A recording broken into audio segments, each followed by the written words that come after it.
Alright guys, look, I just cut the clutch here. Sorry if the fan's a little loud, but it's hot. It's about almost 90 degrees today.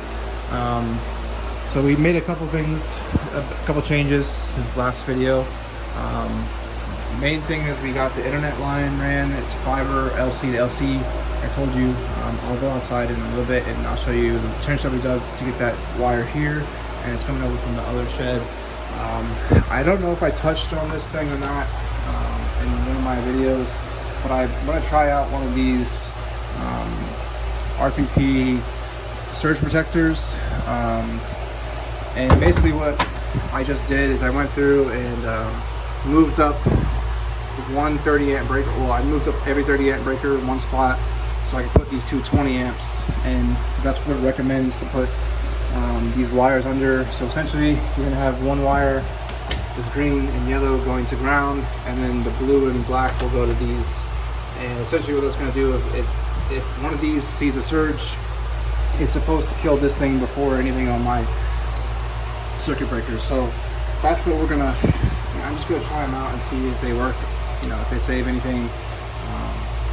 They also come with some insurance, so if it doesn't help, like, you can get some money back, but that's not really why I got it. I just trying it out basically. So I did that on every panel, as you can see. So you got your two 20s and then the 30 is up there, and it's got the arc fault breaker in it. Same thing here and here. And then temporarily we just have this cord right here that's powering, it's got 4 outlets, so it's powering 2 fans, and then also the lights. Now I did, as you see, this wire right here is a lot smaller than this one.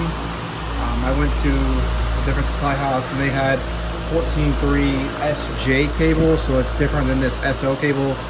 See how much thicker the SO is. You don't really need SO. That's more for like if you're walking on it, or it's more for heavy use.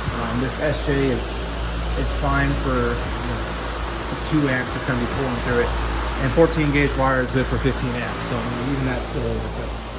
And there's the rest of it. I still have to do those 4 fans, but we're going to be working on the lattice the next couple days. Stuff that goes around the shed. So that's what's changed. But I did want to quickly show that we are going to be putting in the surge protectors, and we have to move a couple things around in the panel to do that. And then we also hooked up all the outlets. I don't know if that was in the last video. I think it was. I put a couple cover plates on, and then screwed down all of those L630R outlets. But all the panels are also now terminated. I think this one still had a couple left to be terminated, but they are all terminated now. So that's done. So pretty much the only thing that's left on the agenda now is lattice, hooking up the last 4 fans. Then it's we have those things to put in, all the intakes and stuff, but that's pretty much it. Everything else is done. So I'll show you quickly what we did over here. It's not pretty, so don't judge me on that, but we just have this, we just trenched over here with like a Maddox, and we had to remove this part of the lattice on this shed. Just a couple screws came out, and then you can kind of probably see it right there. That's where it goes up and into the shed, and it will connect to one of my switches inside of there. So it's nothing crazy. It took us about 2 hours to trench this. It's only about 6 inches down there, so it's not like it's really deep down. It might supposed to go down further. I don't really care. It was 90 degrees, like I said, today, and it was really hot.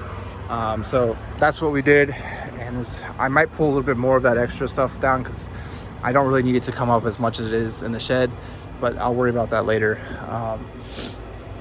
So that's that part of if you had to go further, I definitely would have gotten a trench machine, but with what we had to do today, it just wasn't that bad. We also, since we got it inspected already, we fully dug down those ground wires. So now those will be fully in the ground, because the inspector already saw that they were there, so we are good.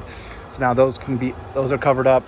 The only thing really that's left to do is pretty much just wait for that transformer to get installed, and then we gotta run the big power to here.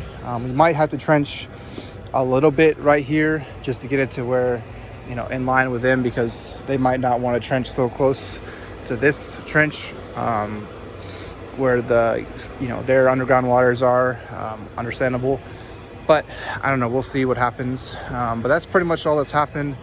I don't want to go on too long, but that's what's happened. So like I said, there'll be 4 intakes on both of those walls, and it'll basically look like that, just a whole lot bigger on the intakes. But yeah, let's get the clutch, sign off. If you have any questions about my build, or any suggestions for what I should do next, like to make it better or whatever, definitely leave a comment down below. I'd love to see it. But here's the fan side. I'll just show you real quick. And these, so just in comparison to those, these definitely do move a lot more air. And the one nice thing about these is it's got the finger grills on this side as well, not just the back side. Whereas if we look over here at the first shed, if I stuck my finger up in there, my finger would go bye-bye. So yeah, let's go to the clutch, sign out. Peace out.